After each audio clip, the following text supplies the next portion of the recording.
Hello dear friends, welcome back to Hope English Academy and welcome to the fifth lesson of beginner class. Hope you all having a great time. Bismillahirrahmanirrahim. Assalamu alaikum warahmatullahi wabarakatuh. یو ځل بیا هوپ انګلیش اکیډمي ته ښه راغلاست. لکه څنګه چې موږ تاسو بګنر کلاس شروع کړی دی، نو نن دغه بګنر کلاس پنځم لیسن پنځم درس دی. په دغه درس کې به موږ تاسو له بیسي څخه دوه نور حروف راخلو چې آی او جې حروف دي. پر دغه حروفو باندې به موږ تاسو څو لغاتونه جوړوو، چې مطلب دا چې په هغه کې به دغه حروف کارول شوي په هغه لغاتونو کې، او د هغه لغاتونو په اړه باندې به موږ تاسو غږیږو. نو که چېرته مو ویډیو خوښه سوه، څه معلوماتي ویډیو، نو د ملګرو سره ضرور شیر کړئ. ویډیو ته لایک او په کمنټ کې مو خپل نظر زموږ سره حتما شیر کړئ.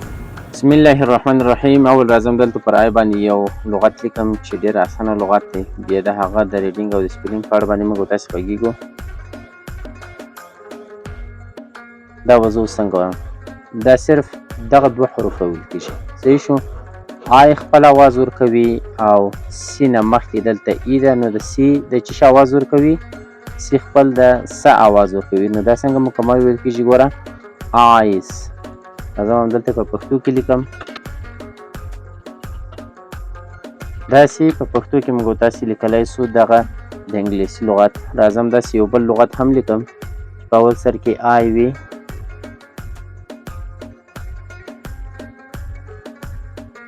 دغه لغت چې ما ولیکلو زه به اوس دا څنګه وایم. ګوره، دلته آی د ای غوندې اواز ورکوي، جی چې دی د ګ اواز ورکوي، این چې دی د نه اواز ورکوي، او چې دی د وا غوندې اواز ورکوي، او دغه آر چې دی د را اواز ورکوي، او په آخر کې د هر لغت چې ای راسي هغه سایلنټ وي. دا څنګه ویل کېږي؟ ایګنور. ګوره، دوه حروف سره یو ځای وایو او درې بیا وایو. ایګنور. ما په پښتو کې ولیکلو ایګنور.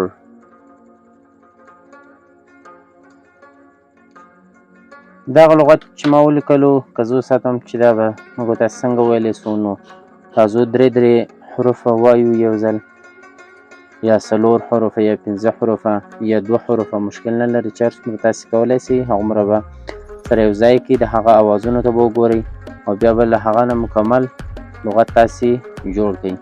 نو راځم دلته درې څلور لغت سره یو ځای کوم تر دې پورې. دا نو چې راځي، ګوره، آی دلته د ای اواز ورکوي، این دلته د نه اواز ورکوي، ټي د ټ اواز ورکوي، آر د را اواز ورکوي، او او چې دی د وا غوندې اواز ورکوي. نو دا څنګه ویل کېږي؟ انټرو. انټرو. دا اوس راځم درې لغتونه نور سره یو ځای کوم، درې حروفه. دا چې راځي ډاک. صحیح شو. دلته یو د زبر اواز ورکوي، له سی نه مخکې ټي ده، نو دا سی د چې اواز ورکوي، د ک اواز ورکوي. دغه څلور حروف چې دي دا ترکیبي حروف موږ تاسو په تېرو درسونو کې ویلي وو چې دا د چې اواز ورکوي، د شن اواز.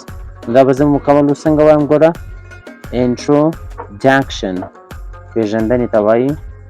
زه هم همداسې په پښتو کې لیکم.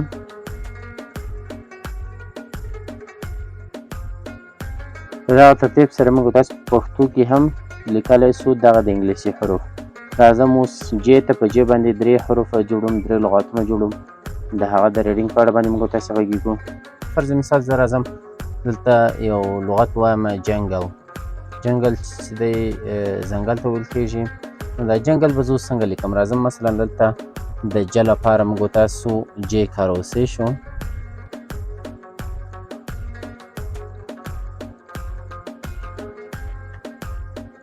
دغه لغت چې ما ولیکلو دا به زه اوس مثلا څنګه وایم؟ ګوره، دا د ج اواز دی. صحیح شو. دا د زبر اواز سو، دا د ان اواز سو، د نه اواز سو، دا د ګ غوندې اواز سو، ځکه چې جي دی، جي اکثره ځایونو کې د ګ اواز ورکوي، او دغه ایل چې دی دا د ل اواز ورکوي، ای چې دی سایلنټ دی، اواز نه ورکوي. دا څنګه ویل کېږي؟ جنګل. ګوره، جنګل. صحیح شو. راځم همداسې په پښتو کې هم لیکم.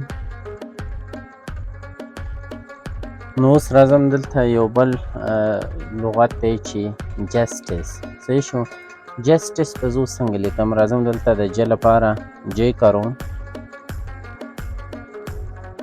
جسټس موږ تاسې دا رقم لیکلی سو. ګوره، د ج اواز دی، د زبر اواز دی، د س اواز دی، دا د ټ اواز دی، دا د ای غوندې اواز دلته ورکوي. صحیح شو. ځکه او دغه سی چې دی دا س اواز ورکوي ځکه چې په اخر سر کې ای دی نو دغه سی نه مخکې هر کله چې ای وي بیا د س اواز ورکوي او دغه ای سایلنټ دی. دا راځم په پښتو کې هم داسې لیکم.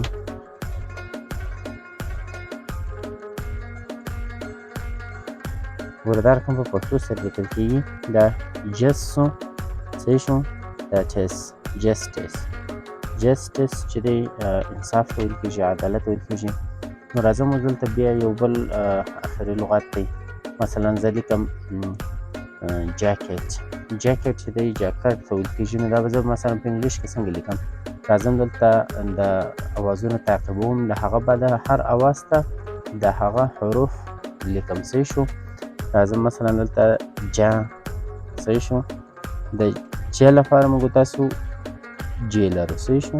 دا جس دا چې لوړیږي پر چش باندې پر ای باندې جاکټ. ک د ک لپاره موږ تاسو کې حروف لرو. صحیح شو. کټ د ای لپاره د ای غوندې اواز لپاره موږ تاسو ای کارو او په اخر کې چې ټ دی د ټ لپاره موږ تاسو ټی کارو. راځم همداسې اوس په پښتو کې لیکم. دغه انګلیسي لغاتونه چې ما په انګلیسي حروفو باندې تاسو ته لیکلي دا به بیرته تاسو په پښتو حروفو باندې هم دغه انګلیسي لغاتونه بیرته له ځان سره ولیکئ او دغه چې په پښتو باندې ما تاسو ته لیکلي دي تاسو به بیرته په انګلیش باندې په انګلیش حروفو باندې به دغه بیرته تاسو ولیکئ. دا یو بهترین تمرین بهترین پریکټیس دی ستاسو لپاره چې ستاسو د ریډینګ او د سپیلینګ مشکل در حل کولی شي. نو که چېرته څه نظر لرئ کولی شئ په کمنټ کې مو خپل نظر زموږ سره شیر کړئ. نو تر راتلونکو ویډیوګانو پورې مې پر سپیڅلي رب سپارم. ښه وخت تېر شي. الله حافظ.